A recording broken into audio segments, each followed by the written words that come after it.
You meet your 13-year-old self, but you can only tell them 3 words. What do you say and why? Yes, Kimmy, California. My sister wanted to move to California near where I was living. My life was really complicated at the time, and I really discouraged it. My marriage was a mess and I was afraid it would make it worse. She stayed where she was. About a year later, she was killed by a drunk driver. My marriage ended. I would do literally anything to still have my sister here. Police can help. My father abused the fuck out of me and my brother for our entire childhood, and told us on many occasions that if we ever called the police, he would straight up kill us. Considering what he had already done to us, we absolutely believe him. After showing up to school with lots of bruises, the principal called me into his office, where I was forced to tell him everything. When I was done, he kept waving other people in and said, "Come here. Listen to this." The principal literally lived across the street from me, and nothing was done after this. No one called the police. It just embarrassed the fuck out of me, since now every single teacher knew about it. Again, no one called the police, so at that point, I just accepted that it was hopeless and my father had won. He was untouchable. I never even told family what was happening because I knew when I got home he would kill me. Finally got out of there at 18. Now I know that the police could have helped, at least a bit. That said, he beat up every girl he ever dated, and was arrested multiple times for it. Was always out the next day. One time the girl he beat up literally paid his bail. Shit was fucked up. Try not to think of the past these days.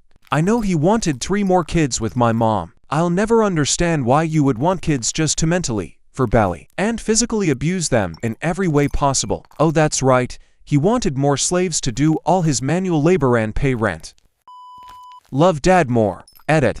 I don't ever check my Reddit notifications.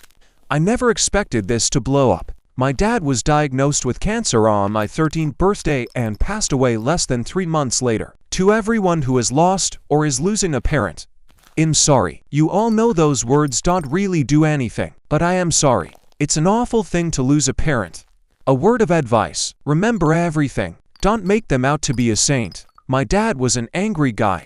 He fucked up sometimes. He snapped too fast. He made mistakes. But that didn't mean he didn't love me any less or that he wasn't a great dad. It means that he was human. Every mistake he made was a lesson for me then, or a lesson for the future if I ever have my own kids. Appreciate the good and the bad, because at the end of the day, it's a memory you have. And if anyone ever needs to vent or talk or ask questions, then please reach out. I wish I could say I'd phrase out investing in Bitcoin like others, but ultimately I'd tell myself, Floor, call 911. My mom was asleep on the couch when I was 16. I woke up in the middle of the night and she had fallen off the couch and onto the floor. I woke my sister up and we thought nothing of it, so we helped her back up, and she fell back to sleep. My sister woke up at like 7 a.m. and my mom was essentially unresponsive on the couch, pulse, etc. But unresponsive. Turns out she had a stroke in her sleep due to an aneurysm. She was paralyzed on the entire left side of her body and had to relearn basically everything from scratch. Her life was never the same, man. She suffered from a myriad of health issues for the next 25 years of her life and ultimately succumbed to cancer 2 years ago. While it's not about me, my life essentially completely changed from that moment forward and has shaped who I am today. Spiteful, vengeful, complete nutcase, etc. Anyways, I'd try and tell my younger self to call 911 and maybe things would be different for her. I had a close work friend recently commit suicide, and I blame JW 100%. She was a Jehovah's Witness and had been struggling with mental health issues and had been closet drinking to cope. She went to her grandparents about it, also JWN, instead of offering her support. They reported her to the church and then began talks of excommunication. She lived with her grandparents, so excommunication would have left her homeless. A few days later, she left work on her lunch break and never came back. The next time anyone saw her, she was laying on the freeway, dead. She had jumped from the bridge above. Jehovah's Witnesses is a cult. Talk about drowning. When I was 12, I almost died in a riptide on a trip with a friend's family. The family I was with told my parents it was nothing, afraid of lawsuit perhaps, and told me that they had told them the whole story. Basically, The lifeguard saved me at the last minute, and the riptides were so bad the beach was shut down for days afterwards. That my parents never knew a lifeguard had to save and were told. I got scared and overreacted to PTSD from almost dying. I had given up and was dying when the lifeguard reached me. Led to depression and drug use as a teen. If my parents had known I truly gave up and thought I was dying and was okay with it, they would have gotten me therapy and my whole life would have been different. Edit to add. I'm simply answering the question asked. What would you say to a younger version of yourself and why? I don't dwell on this. I figured it out in my 20s. Talked to my parents, they were shocked about the real story. Talked to a therapist, 10 a.m. doing great. I lost some formative years there but came out okay. I grew up in a Filipino household. The kind where you had to muster up courage and put on a face before entering a family party. Ready to take in the insults that are supposed to be funny or not taken seriously. I was told I was fat at 12 years old by my pay teacher after doing a weight check. I weighed in at 100 pounds. I would starve myself all day and would actually eat something. It was the don't eat too much.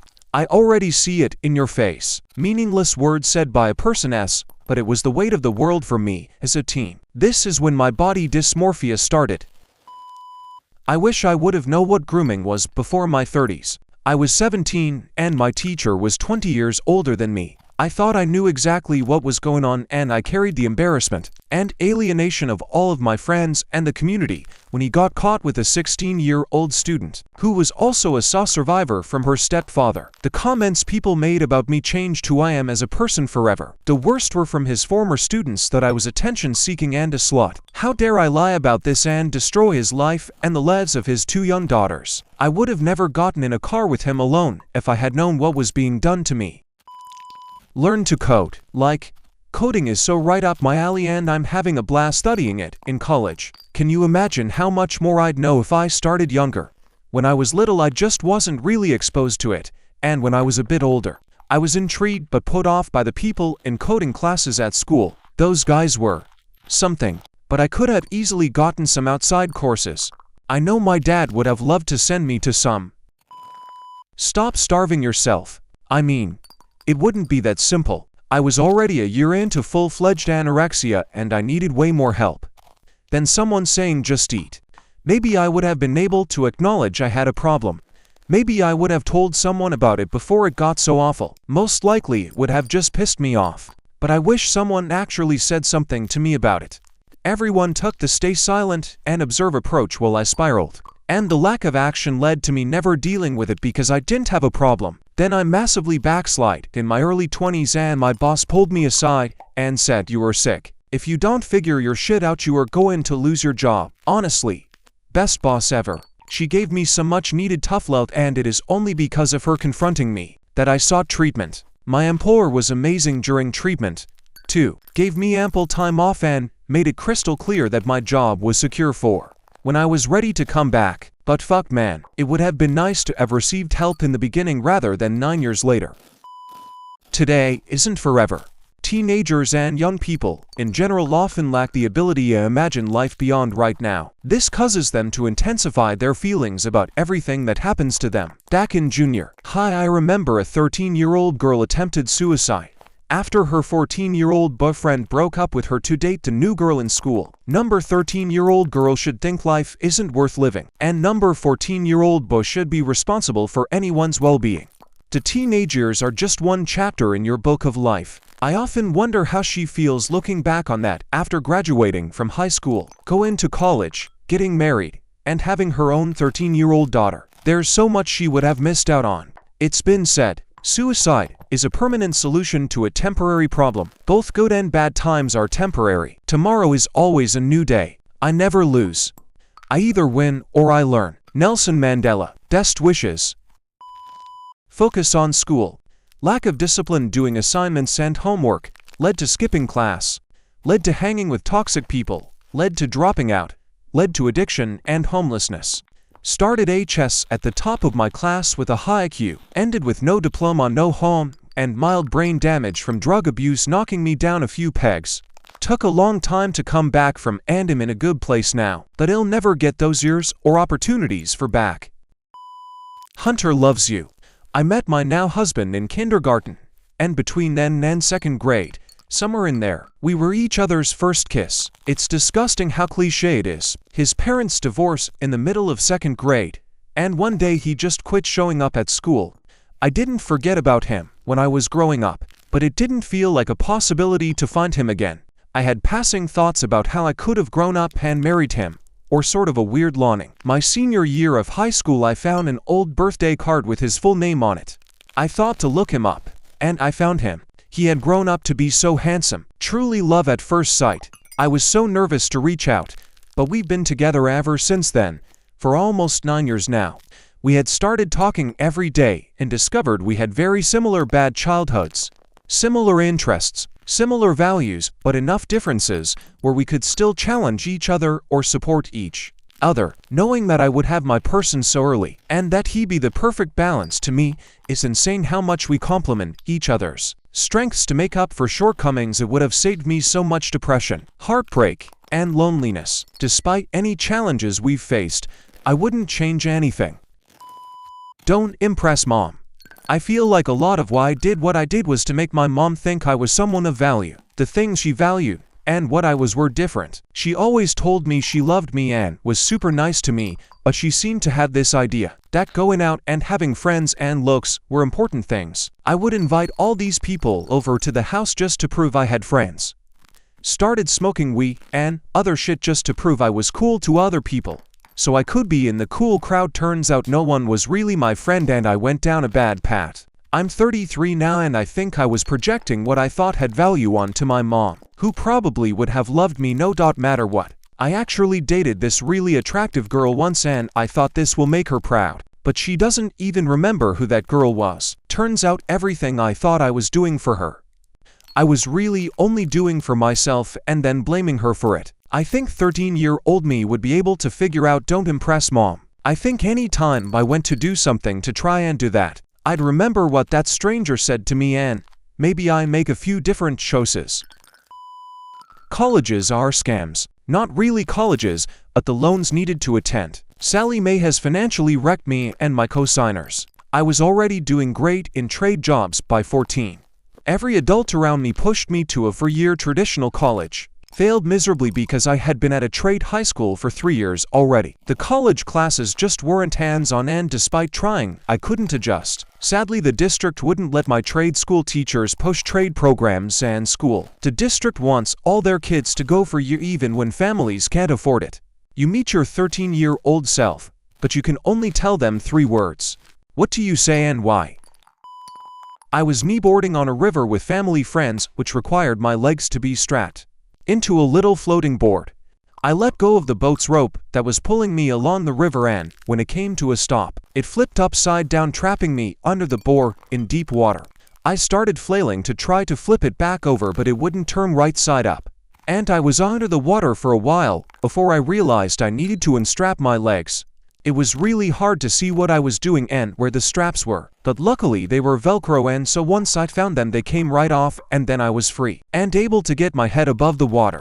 My friend's family didn't hide the fact it happened and the father of the family quickly stripped down to jump in the water to save me from drowning. Once he realized what was happening, so he may have been able to save me if I was truly stuck anyway. So it's not nearly as serious as your story. It's amazing how often I think about this moment though and the feeling of oh, this could be the end that I had as a 12-year-old who had never really considered their own mortality before. I get really bad anxiety and I'm a bit of a control freak, and reading your story I really wonder if this is one of the reasons why now I'm going to start therapy in a month, so I'm leaving this comment to help me to remember to bring it up as a possible source. Start therapy now. In 2 years my best friend dies. It's partially my fault. I don't even realize I'm suffering survivor's guilt. I start drinking and doing drugs at 15. I drop out of high school and take a year off, during which I make mistakes serious enough that I should not be alive, but dumb luck stopped that, though not other bad things that happened. At 17 my new BFF dies. It's indirectly my fault.